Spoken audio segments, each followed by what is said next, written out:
All right, guys. Obviously, you guys can tell that the Chase Claypool trade is looking like an absolute disaster right now, and another misfire, huge misfire on Ryan Poles. Obviously, at the time we traded for Chase Claypool, we didn't know that we were going to have the worst record in football. We knew that we were going to be a bad team, but we're not. We didn't know that we were going to be the worst team in football. We didn't know that that was going to turn into the 32nd overall pick. Basically a late first rounder. And obviously, Steeler fans are very happy that they got that out of us. And Joey Porter seems to be doing pretty well in his Steelers uniform right now. But guys, Chase Claypool has been absolutely garbage since he came to Chicago. He had a few moments here and there where he kind of shined.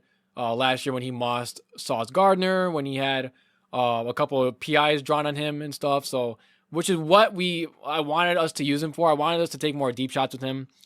And it hasn't happened yet, guys. I don't know what's happening with, Chase Claypool, but in 10 games that he's played with Chicago, ever since we acquired him from the Steelers last year, I believe it was week 7, he has caught 18 catches for 191 yards. 18 catches, 191 yards, and 1 touchdown, which he finally got in week 2 of the season. All of last year, and he had his best game where I believe he had 35 yards and a touchdown against the Bucks. I think it was like three catches.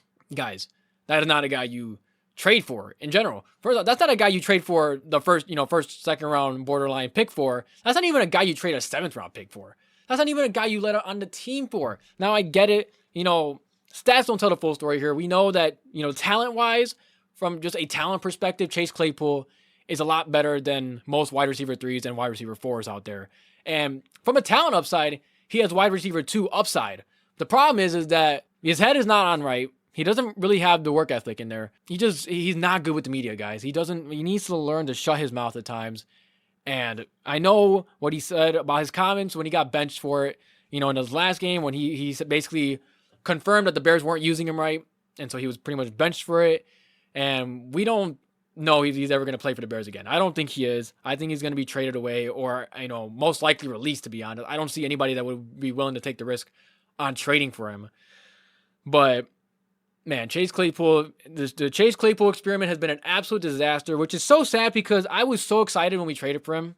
And especially, too, that we weren't the only team that was trying to trade for him. The Green Bay Packers actually offered their 2nd round pick, and the Steelers opted to take our offer because, they figured that we'd be, the worst of the 2 teams, and so they would get the higher draft pick. And yes, they made the right choice. But man, I really feel that Chase Claypool would have benefited on a team like the Chiefs.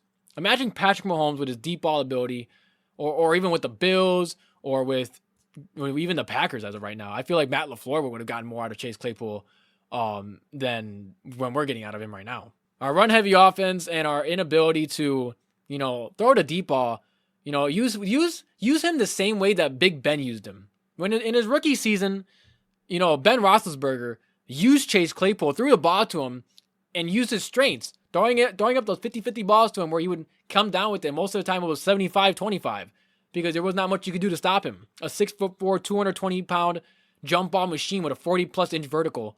I mean, how are you going to stop that? On paper, it sounds like he should be one of the best receivers in the league, but he's not. And so, obviously, guys, Chase Claypool needs to go. I mean, right now, obviously, we saw how, Justin Fields did without him. He did great. Equanimeous St. Brown, I believe, is just better in this scheme. Chase Claypool, I really hope that he, matures a little bit more. And even though, yes, he is right that we're not using him correctly, I get that.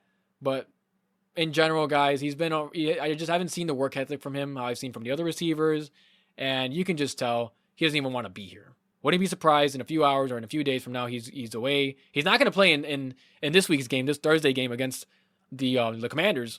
So he's going to be away from the team, which pretty much just spells the end of his, Bears career here in Chicago. So let me know what you guys think. Do you think it was his fault, or do you guys think that it was the fault of the Chicago Bears not using him correctly? What do you think? Do you think that he's going to be traded away or released? Let me know in the comments down below, and I'm out.